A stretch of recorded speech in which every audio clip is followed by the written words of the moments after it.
Hey, everybody, it's Mark Schultz here, and we are live with another episode of Recovery in Aviation. Hey, it's a great day in aviation. We're seeing so much, increase in activity, and I'm really glad to be able to be here, to be able to talk about recovery, to be able to bring you good information and good news for you to be able to affect your business and for us as an industry to be able to be successful in bringing things back to recovery, to accelerate that recovery. Hey, there's so much news out there that's negative and is so bad. And we want to continue to focus on the positive aspects of recovery in aviation. And together, we are going to create recovery. We're going to accelerate it. And together, we're going to be successful. Hey, this broadcast today is a live broadcast. And you, as the audience, have an opportunity to be able to interact live with our guests today. And all you have to do is down in the comments is to be able to ask your questions. And a number of times during the broadcast today, we are going to be answering questions live. So you'll be able to jump right in and be part of this broadcast. Take your opportunity to be able to be part of it, be part of the recovery in aviation. Hey, also, I wanted to ask you if you would help us and distribute this broadcast by sharing it. If you'll share this broadcast, it helps get the message out and gets other people involved in what we're doing. So ask questions, share the broadcast. Hey, do it now, all right? Hey, listen, this broadcast is all about recovery in aviation. We're going to talk about what's happening right now. We're going to talk about what is it that you can do and what are the factors of success. And the way that we do that is we fashion it around industry experts that are out there doing that today. Industry experts that are accelerating and bringing efficiencies in the industry and helping aviation to recover. And so today, I'm going to bring to you some special guests that are part of our series of recovery in aviation. And the company is TrackIT. All right, TrackIT. I'm sorry. And today I have two special guests with us. I have Soma Sakar and I have Hemvati Pandey. And I wanted to welcome you guys on the show today. How are you this morning? Thank you. Thank you, Mark. Everything is great. Yes. Thanks, Mark.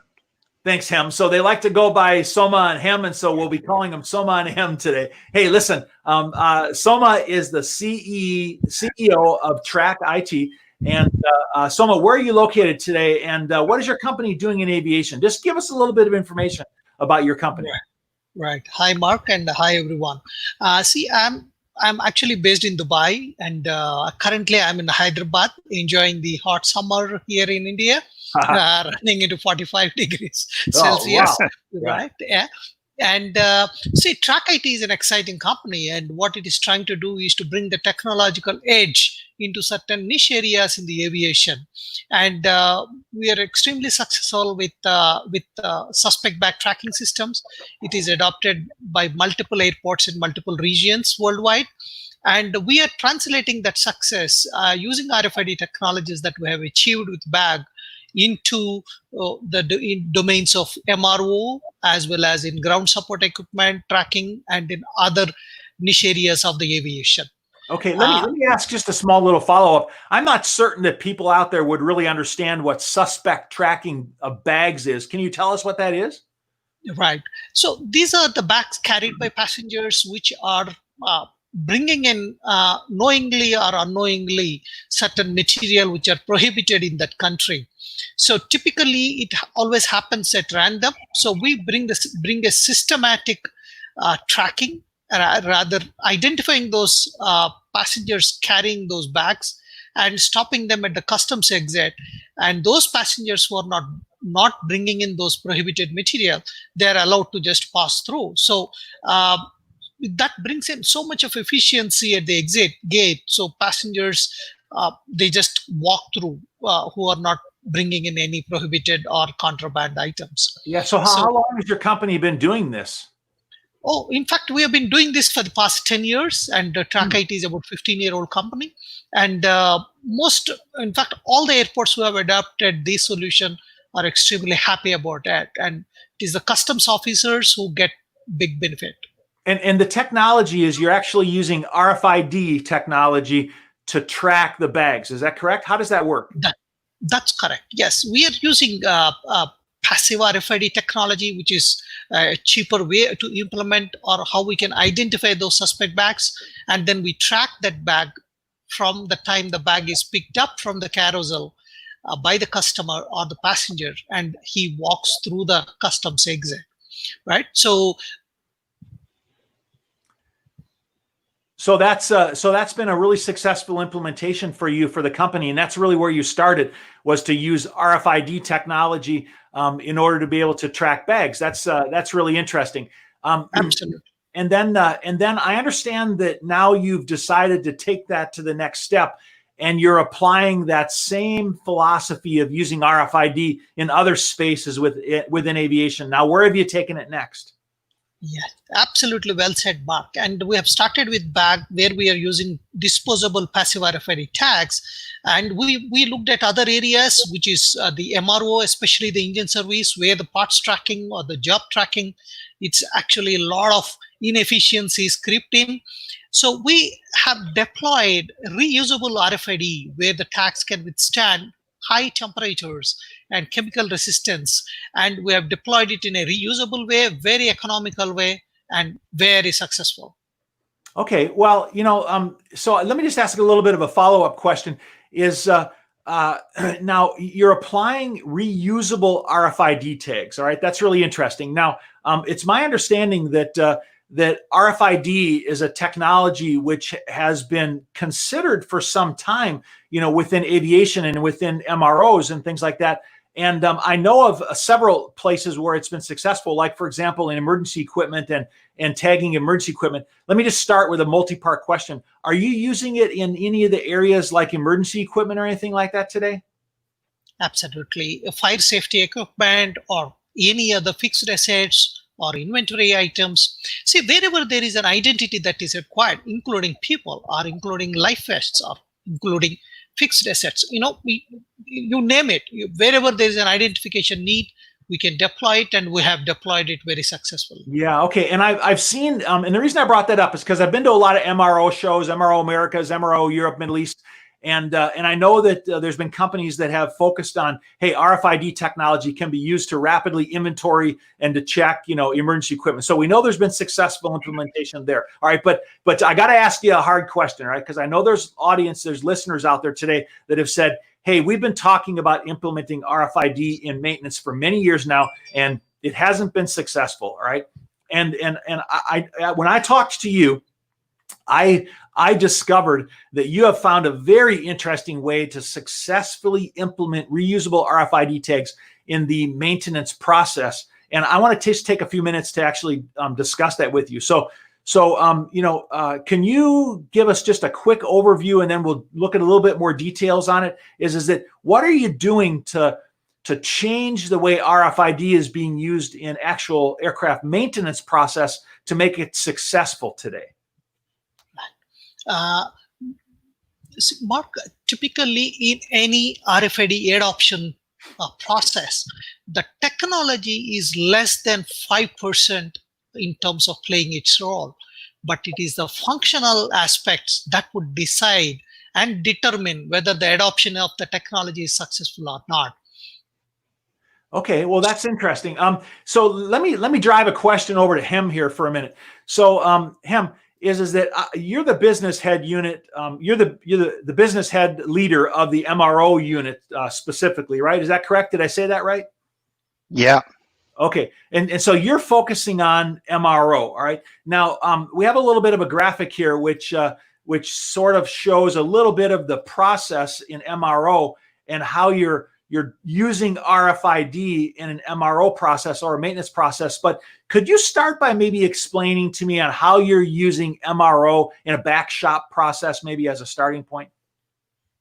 Yeah, sure. So on-track MRO is a productivity enhancement platform. And when we say productivity, it is about what is your turnaround time? How fast can you churn the maintenance, right? And the typical process that you see on screen is about the various steps that are taken by the shop, right? So you have the disassembly, you have cleaning, NDT, inspection, so on and so forth. So what we do is that we say that on-track MRO brings the AI-enabled actionable insights, right, for the shop managers as well as for the management. we capture the data through RFID, as Soma was saying, right? And as the part moves along the process, we capture the timestamps, right? When it was maintained, when there was a check-in or check-out. So the graphic at the top, you see is a gate between 1, 2, 3, 4, 5, and 6, right? So it contains a portal which has an array of antennas and screen, yeah, which captures as you move out with your kit cart or with your parts which are tagged, and it is registered, uh, you know, in our system, and it tells you when this part was moved, how long, how much of time was spent on the maintenance, because it is not only tracking at the part level, we track at the task level also. So you Yeah. have the complete insight of how much time you spend on a particular maintenance activity. Yeah, I've worked with MROs and I've worked with software which is involved in the execution of tasks in back shops. All right, and I know that there was there was two major complaints that the business unit leaders of those MROs complained about. Number one is they said, I don't have visibility into what's happening in the shop. I send a part back to the shop and I don't know where it is in the repair process and when it's going to come out. That's one complaint they had. And then the second complaint they have is they don't have the gates like what you've defined there. All right. Now, so if I understand what you're telling me correctly, is you're actually using reusable tags. You're not trying to put the tags on the parts. What's happening with the RFID tags? Yeah, so there are different types of tags that we use, as Soma was mentioning. There are special tags, polymer-based tags, which can withstand 250, 300 degrees C temperatures, and as well as the caustic environment, which the parts are subjected to in terms of cleaning and NDT, right?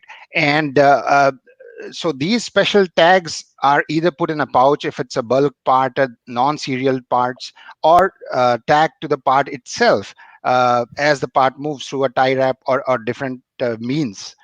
And as the process is complete, the complete maintenance cycle is done, the repair is approved by the inspector, the part is available for kitting, and that's where once the part is available for the shop for rebuilding the engine, the tags are removed, and and the entries are made or captured. Yeah, the really interesting thing to me is that when you started telling me about this technology, a while back, is that my first reaction was, well, people have tried to, put, tags onto parts and it doesn't work because tags, fall off or it's a problem. And so there's been a lot of, concerns in the industry about really doing this, but the way you've implemented it really is interesting to me because by using reusable tags that are either attached to a part or that are included in a paperwork or in a pouch, as the part is moving through the overhaul process, it really sounds to me like you've created an environment now where you can track those parts through that process and create those actionable insights that that you're really looking for. That really sounds like you've come up with a creative way to use a good technology, RFID, and apply it in a way that really works. Absolutely. Mark, let me just say a few words here. We have done extensive research in identifying the right tags to suit the process. That's point one.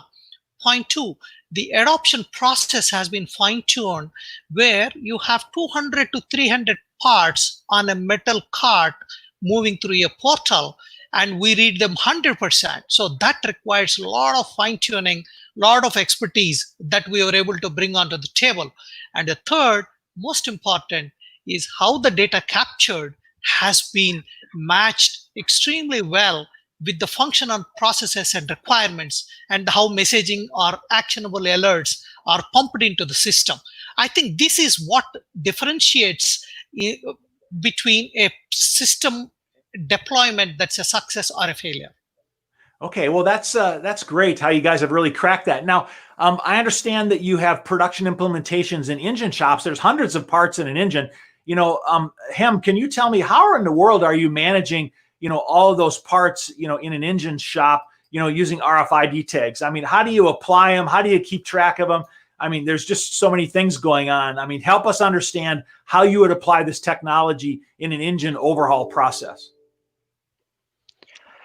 Okay, so as you saw in the previous graphic, right? Once the engine is inducted, I'll take engine as an example, but it is well replicable in say APU shop or a landing gear shop or a wheels and brakes shop. The process remains the same. right?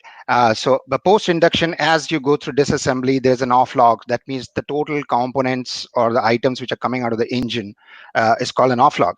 And once your off log matches your kitting parts, that's where you start rebuilding the engine, right? So what we do is that as the modules come out of the engine and we start disassembling it into components and parts, we assign them the specialized tag that we were talking about. And as the parts then move through various shops, say cleaning, NDT, and repair shops, as well as the parts that go out for specialized repairs. Today we see many parts go out of a independent MRO ecosystem for specialized repairs. Now there was no way or means to track those parts. Today we are doing that using Bluetooth Low Energy tags.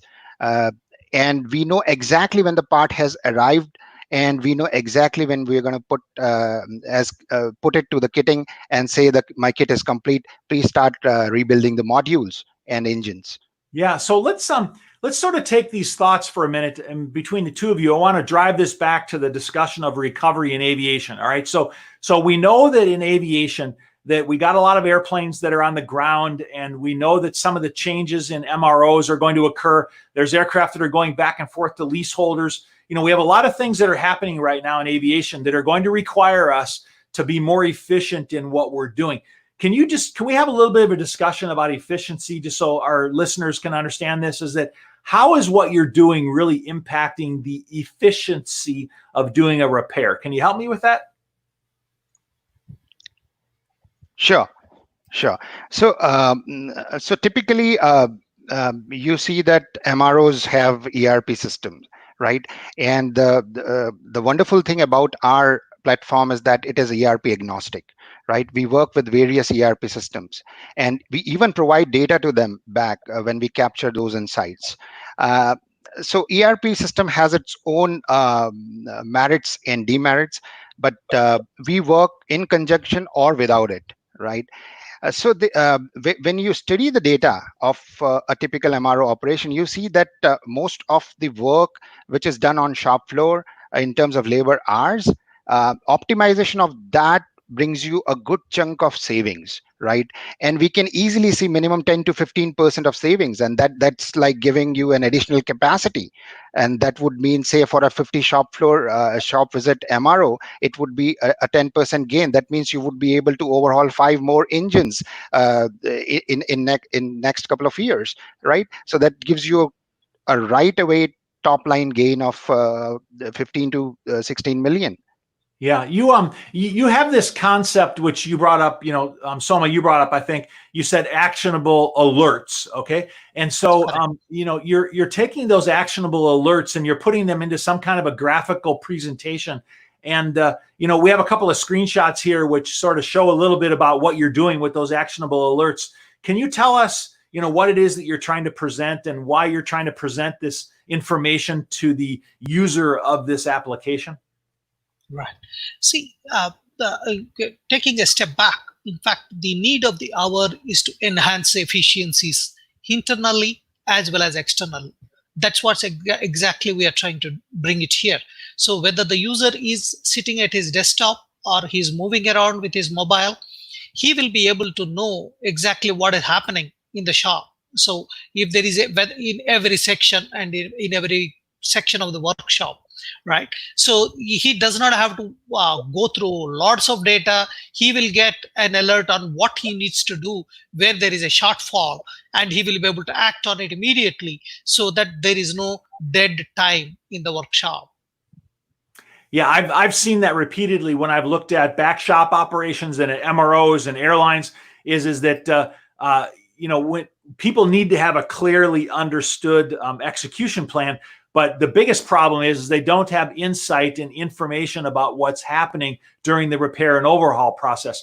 I saw one MRO recently, which just basically set up a series of gates and said, if I could just know when a part goes from, gate 1 to gate 2 to gate 3, it helps them to understand that. But I see you've taken it, quite a bit further and not only established that concept, but you're giving information to come back. And I see you've tagged it as actionable alerts, that you can make decisions based on that information that's coming back to you, right? Absolutely, absolutely. See, management by exception is what is the order of the day. I do not have to sieve through tons of data, but I just need to know what is the data item on which I need to act on. That's what is the need of the hour. That's what we bring to the table. Yeah. And how do you turn that into more of a proactive action process? How do you use this to maybe proactively ensure that you're making the right decisions? Absolutely. Ham, would you like to answer Yeah. that? So, I mean, when we talk about actionable alerts, right? So we use AI and machine learning for that. And now you have the data. Now you know how much time you spend on maintaining a particular part or a particular type of engine. And there are many maintenance types. There are many different types of contracts. There are many ways in which the operator flies the aircraft in various conditions. And that decides what kind of maintenance is going to be performed. And once the engine comes, and we review all the data, the past maintenance data for a similar kind of maintenance, what kind of work scope was defined, what kind of parts were ordered, what were the bottlenecks in the system, because that is important for actionable insight. Where was I stuck, or what was my unscheduled removal? I mean, removals that were not decided beforehand cost you money, right? So we use all the data and bring the data upfront in terms of dashboard notifications. Say, hey, this operator operates in this area, and these were the last kind of snags, as well as unscheduled removal, or these were the challenges that were faced that caused X amount of days of delay in your final ship set. So it alerts you beforehand when you decide on the work scope, when you decide from where the engine is coming. So you're not only capturing data through the use of this RFI technology and you're creating these actionable alerts and you're presenting it to the user, but you're also doing some analytics then of that to be able to do some predictive decision making as part of that process. Yes, absolutely. I mean, the chart that you see on a screen is a typical chart sample that we've taken. It's a cumulative data, and you see that the planner has given 1.4 average plan days for the task. But actually, when we studied the data for 9, 10, or 15 engines, we realized that it was not 1.4, but actually shop floor time was 3.2 days. So that's the gap. 1.8 days of additional workforce was deployed fulfilling those tasks. So this is the money lost, right? This is the capacity utilization issue, and that's what we highlight. And this is just one chart, but there are many charts which will tell you what are the vital components that you have to address, what are the vital bottlenecks that you need to address to arrest such leakages. We call them leakages because that impacts your top line and bottom line. Maybe not that much the top line, but definitely for bottom line. Right. We have another chart which was just put up here, which I find really very interesting, is that I see that you're doing two major things. When we're looking at creating efficiencies or creating success in aviation right now, what do we have to do? We have to create more money. We have to create more revenue given the circumstances that we have, and we have to reduce cost. And what I'm seeing here is that an example that you presented, which says, hey, there's an opportunity to be able to increase revenue and to be able to reduce cost. Can you make a couple comments about those 2 points? Absolutely.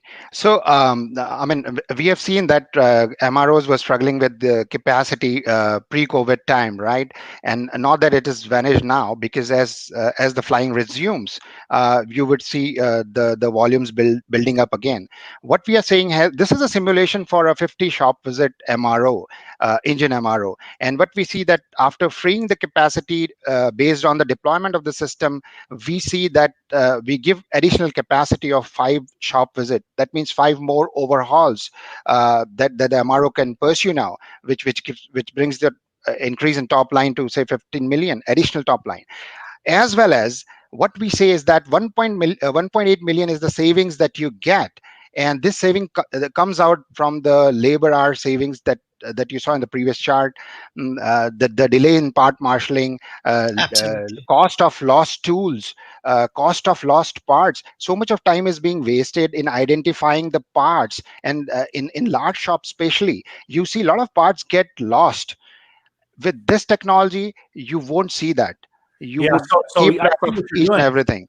Yeah, see what you're doing is that you're creating efficiency in a process and you're shortening the process, which is giving the opportunity to get more engines through the overhaul, thereby opportunity for increased revenue. That's great. That's fantastic. And then at the same time, you're reducing the cost of actually executing on the work and giving expense savings. So for those that are looking for increase in revenue as well as decrease in cost, I see you're addressing both of those through this process. Absolutely. We are addressing the top line and the bottom line both. Yeah, that's great. Hey, listen, I want to see if we have any questions here that have come in from our audience at all. We'll take a look here. And I want to just let you know that you have an opportunity to comment and to ask questions. And so as I kind of go on to the next part of this discussion, we'll keep an eye out for the questions there that keep coming in. But, one of the things I like to do when I bring experienced individuals onto this program is that, you've been in the industry, either the IT industry or the aviation industry, both of you have for many years now. And I think it's important that we give the viewers and the listeners some of our expertise, is that we help to share that. And what I really would like to ask you is that as a CEO, Sama, of the company, is that, do you have any advice for someone running a company on what they should be doing in this time to be able to help be successful? What are you doing in your company during these difficult times to ensure your company is successful? Right. It's very important. Nowadays, this is unprecedented times, and it is a true black swan event for the industry. However, a company that is committed to make a difference to the industry, irrespective of the times, whether they are bright or whether they are darker, objective is to continue to support them. I think that is what TrackIT is trying to do.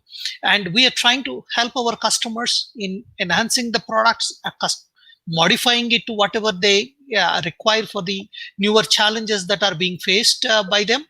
And we are internally, every one of us are motivated to continue to be interacting with the customers and then assisting them to basically to whatever the modifications they required, whatever the changes they wanted, we are out there supporting them. So paying attention to your customer and looking Absolutely. At the changing landscape for their business. So what's happening in their business at airports? How are things changing? How can you support them at engine overhaul facilities? How are things changing right now? How can you support them? And so your advice right now is saying, listen to your customers, see what's happening in their business, and support them dynamically with what their needs are. Absolutely. And making sure that we all continue to be motivated internally, and we are at it. Well, let's ask that question. How do you motivate your employees in your company, during a time where it's really difficult? We're all locked down, we're at our homes. I mean, how are you helping to motivate the people in your own company? In fact, I would leave the question to him to answer that. Okay. Give us Soma is a great motivator. I mean, it's an understatement if we say that he's never bossy, right? So he always encourages you, and as an employee, the encouragement for us is that the product that we are the product we are taking to the market should be the best product, and how we can save for the customer and what brings value to the customer is prime for us. So in these times, what we are trying to do is to innovate things further, bring newer modules, newer plugin devices, newer APIs, which will even further enhance the additional profitability of MROs. So there's a lot of work going on back on the drawing board on how do we bring better efficiencies even further. Yeah, fantastic. Our industry, we need to look around at the landscape around us. We need to look at what's changing. Look, we're seeing more airplanes flying. I'm seeing a lot of airlines that are saying that we're going to increase our schedules through June and July. We're starting to see some countries opening up. I read this morning that Spain was going to allow people to travel without a 14-day quarantine when they arrive. And so we're starting to see both international and domestic opportunities to be able to travel. I had some friends that flew to visit some family last week. They were traveling. And so we are definitely seeing increased activity, in our industry right now. But what we are going to see is a need for to reduce expenses. We know that everyone's going to be impacted financially. We know that we need to create innovation. We need to look for opportunities where there's new revenue, which we can seek after, and to be able to increase those revenues. And so the most important advice that I think that we can provide to one another is for us to be able to be dynamic, be ready for change, support our customers and really innovate and provide the support that our business and our customers need really to be successful. So I think, it's exciting to see you guys having products that both drive revenue and that also be able to bring, additional cost savings. And hey, let's see if we have a couple of questions here right now. So I got a couple of questions that are coming in. So why don't we just grab one here, this first one here. And the question here says, what are the typical savings on an average percentage or dollars that you've been able to help customers achieve? So gentlemen, anybody have any thoughts on what the typical savings or increase in revenue that you've been able to address with some of your customers? Yeah, I think that's what we were discussing earlier, right? So we the baseline efficiency that we deliver is 10%. Anything upward of it is something we target, and usually we land up between 15 to 20%, right? And the efficiency we drive based on the overall revenue that you do today, or your overall volume that you address today in terms of shop capacity, right? So we give you enhanced capacity as well as the savings, right? That 1.8 million figure is the savings figure for 50 shop visit simulation, and those savings come from arresting revenue leakages, finding the cost of delayed arrivals. I mean, that's a significant cost, because the part that goes out of your ecosystem, if you don't track what time it comes back, and if it is in the warehouse, nobody knows about it, right? It costs substantially to an MRO, because then the MRO, the engine rebuild process moves towards the right so much more, right? So to arrest that brings you efficiency. And there are other 7-8 parameters, right? The cost of lost tools, cost of lost parts, part marshalling delays, etc. So that 1.8 million figure comes out from that. Yeah, I want to support that by saying that I personally have actually implemented IT solutions at over 200 MROs and airlines, over my career, right? And I can tell you that in the last couple of years, I have actually seen MRO facilities achieve, 10, 15, 24, 42. I saw one operation achieve a 42% improvement through the implementation of execution technologies like this. And so when you're saying there's a 10% opportunity for improvement, I don't think that's an exaggeration. I think that's a conservative view of what the opportunity is for cost savings and for improvement of revenue. So I think that's definitely what we're seeing in the industry. Absolutely. Yeah. So go ahead. No, go ahead. Yeah, I just wanted to add a point. The SLA and KPI monitoring is something that would bring in the efficiencies. And unfortunately, most of the MROs are not equipped to monitor those SLAs and KPIs. That's point one. They need systems to do that, and that's what we enable. And most importantly, again, going back to your previous question mark, these are the times to look at the inefficiencies within the organization and remove them. When the load is less, let's deploy the times to reduce inefficiency. Yeah, don't back off. Accelerate what you're doing in order to be able to create an innovative, successful environment. This is the time when we have the time to do it. Absolutely. Yeah. Hey, we have another good question that came in, and I don't know whether you can answer this or not, because sometimes questions are hard, but I'm going to throw it at you. All right. We'll throw this question up here. So it was a bit of a different take on this. Is it what is your uptake on how it will help to track GSE or ground equipment and efficiency tracking? So I really don't even know if you're focusing on GSE, or things like that. But can you help us addressing that? Are you focusing on things like tracking of GSE or things like that? Yes, absolutely. Okay. Him, can I take the question? Sure, Suma. Right. So, see, the GSE is another place where there is a lot of inefficiency, and the GSE tracking is fundamental to enhance the turnaround of aircrafts from the airport. And our N-Track GSE product is tuned or designed to track both motorized as well as non-motorized equipment, minimize the idling time, reduce the maintenance money that is to be invested on the products, right? So the tow bars, follies, pallets, etc., they are exactly what we track with our tracking technology, and then provide real-time visibility of all of them. Oh, okay, so you actually have a GSE tracking product then? Absolutely. Okay, Absolutely. so let's just refresh my mind again. Is that what are the core areas that you're addressing? With the tracking. Then, so you have bag tracking, you have MRO and maintenance tracking, you have GSC tracking. What else? Yes. And we also do the life vest tracking. Yeah. Okay. And we also help duty free to track their inventories. And if there are certain, some duty frees in Middle East, and I have seen it in Far East as well, they conduct lotteries as well. So we actually deploy RFID technology to audit those lottery process as well, right? And we also provide for their fixed assets and the terminal assets tracking. Yeah.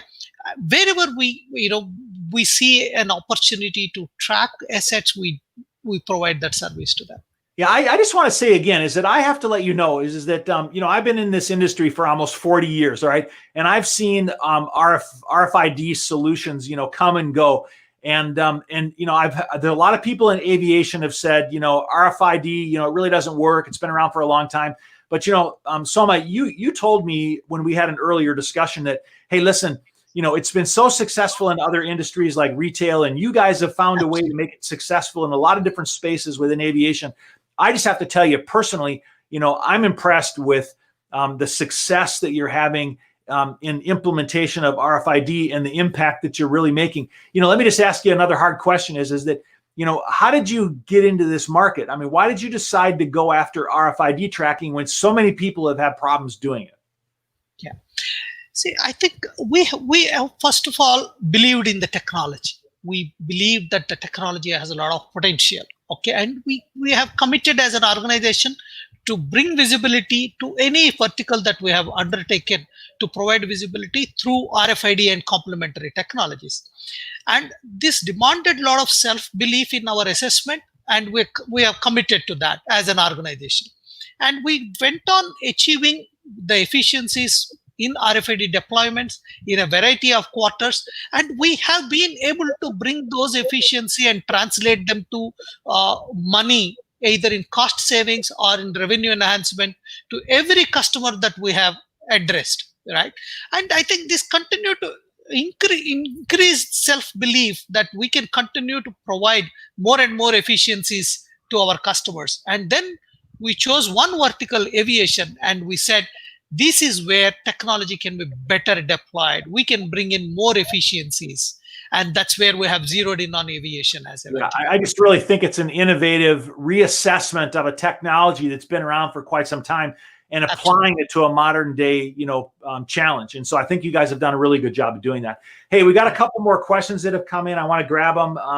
Why don't we grab this one right here? And there's a little bit of background that's on there, but let me just kind of jump to the end of it. It's saying, there's a lot of parts that are grounded during this pandemic. In MROs, there's non-moving or non-used engine parts.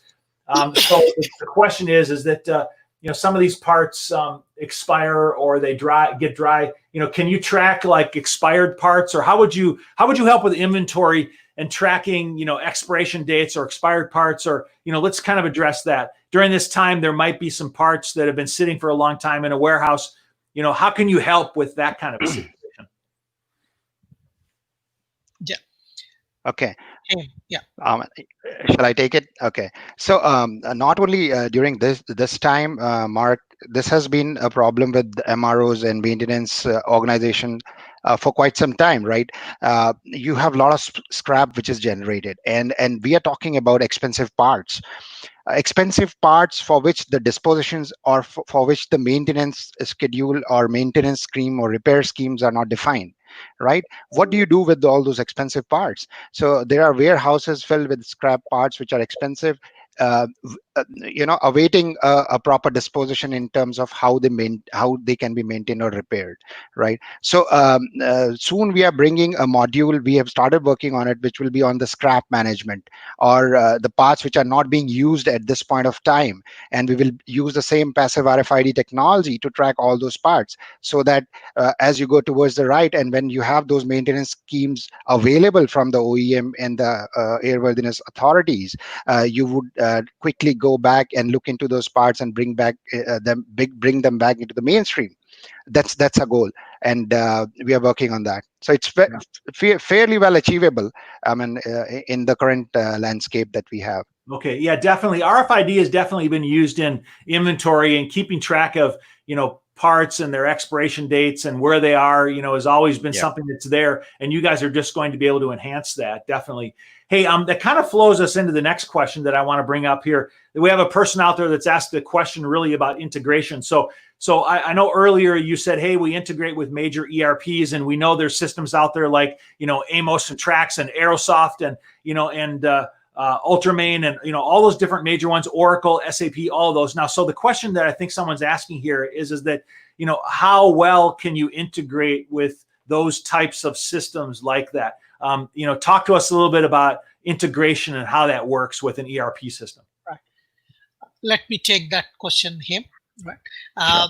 See, in fact, I wanted to thank Mr. Lewis for bringing this up. Right. For a system to be successful, the data needs to be integrated with the existing systems. Otherwise, the value of the additional data or tracking data that is brought onto the system is not useful. So integration with the ERP or other airport systems, it can happen at data level or it can happen at lower level. They must be integrated with the airport systems as well as the ERP systems. And that is what we do.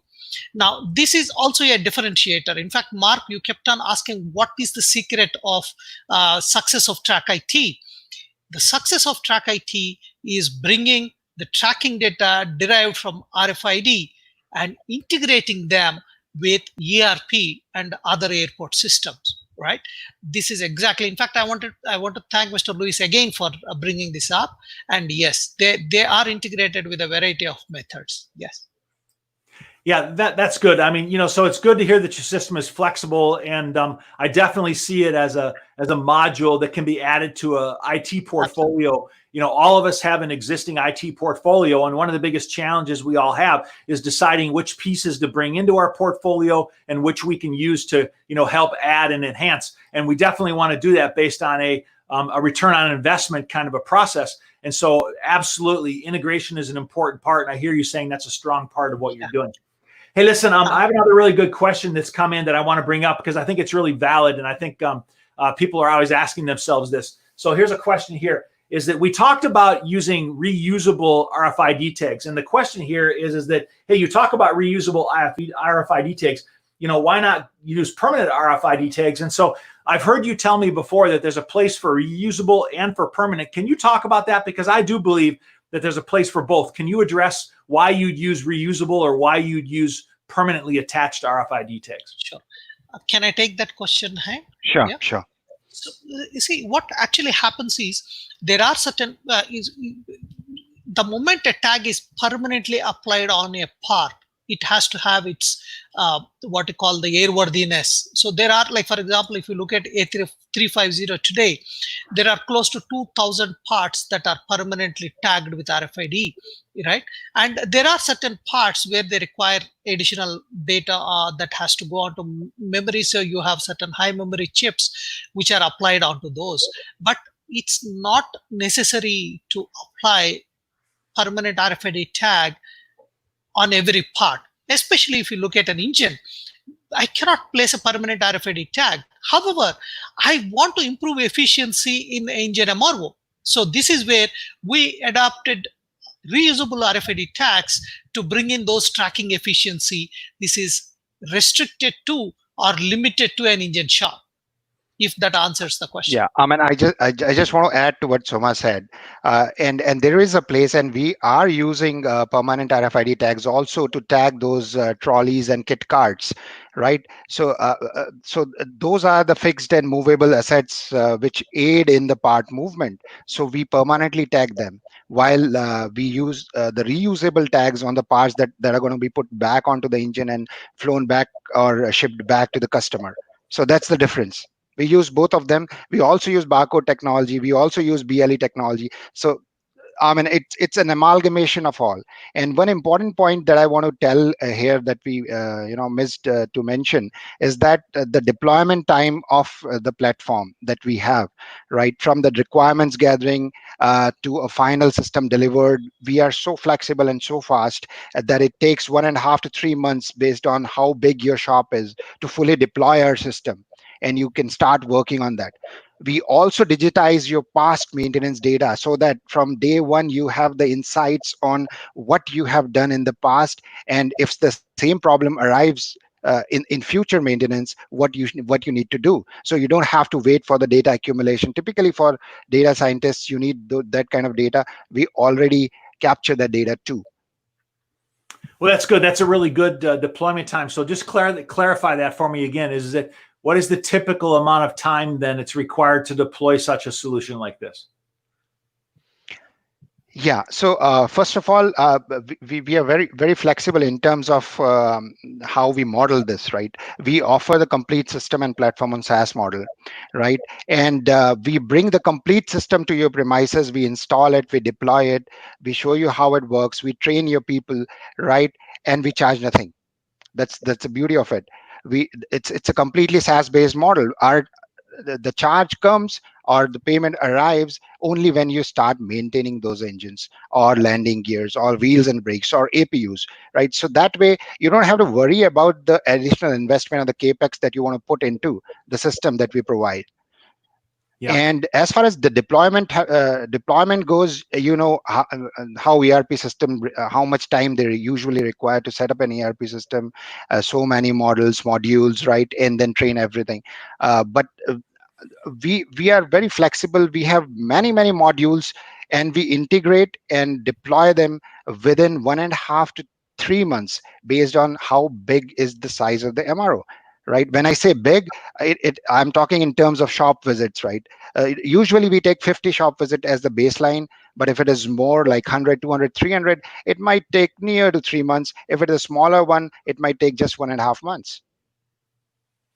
Yeah, no, that's really good, because it's really important right now in these times that we have the ability to be able to deploy solutions, quickly, because we do have immediate expense problems and immediate, revenue problems in the industry. And if we want to create success, we absolutely are going to have to, find ways to make changes, quickly. Hey, listen, guys, we have had a really good discussion here today. And I really think that what you've done for me, and I hope that it's done this for our listeners here today, is that you've provided some really thought-provoking ideas about how to use this technology. A combination of people, process, and technology is always what I say. Number one, you have to believe that you can make an impact out there. That's important. Number two is that good people and organizations jump on processes, improve processes, and implement enabling technology. And together, we use those things to create successful digital transformation. And what you're seeing here, my friends, is a really super example of digital transformation, where a technology which is stable and has been around for a long time has had some good people wrap some good solid SaaS-based kind of software around it, ideas and thoughts, and turn it into a successful approach. Demonstrated successfully in the use of tracking of bags at airports for 10 plus years, been applied to GSE, been applied to engines and MRO overhaul facilities. I personally think, with my experience, that you guys done an outstanding job of addressing some challenges that our industry has. And I know you're going to make an impact in helping people to continue to be successful. Hey, I want to give you guys each kind of a last word here. Is what remaining thoughts do you have for people in the industry? Hem, what do you have for people, and what can they do to be successful out there today? I mean, what I feel is that digital transformation is the way to go, right? It was there earlier also, but it's just kind of being suggested on and off, right? But this is the time where you can focus and build your digital efficiency into the system, whatever your system is, whatever your operations are in aviation. And let's not leave it as a keyword or a boardroom discussion topic, but really go and implement it and see it does wonders. Yeah, fantastic. Okay, Soma, how about you? What's your last word for our folks out there? How can they be successful in these difficult times? Enabling each other is the mantra, right? And TrackIT is out there to enable efficiencies in our customers, our partners, whoever is in the aviation ecosystem, TrackIT is there to enable them. Absolutely. What a good thought. Enabling. That's good. Very good. All right, everybody. Hey, thanks for joining us today. This has been a session in recovery and aviation, and we've wanted to really focus on, what we're seeing out there that's good and how people are helping each other, enabling one another to be successful within the industry. And, we want for you to be successful in aviation. Aviation is my passion. It's been my passion since I've been a young boy. It's not just a passion, it's an obsession. And I've been involved in digital transformation for many, many years now. And there's nothing more than what I want than to help people out there to be successful in their journeys and accelerate recovery in aviation. Let's work together as leaders with great enthusiasm and create recovery in the industry. Gentlemen, thank you for joining me today. I really appreciate it. Thank you, Mark. Thank you, Thanks, Mark, for hosting us. Thank you very much. Fantastic. All right, let's sign off as I normally do. I'd like to tell you fair winds and following seas to you, and have a great day. And we'll see you on the next broadcast. Bye. Sure. Thank you. Thank you so much.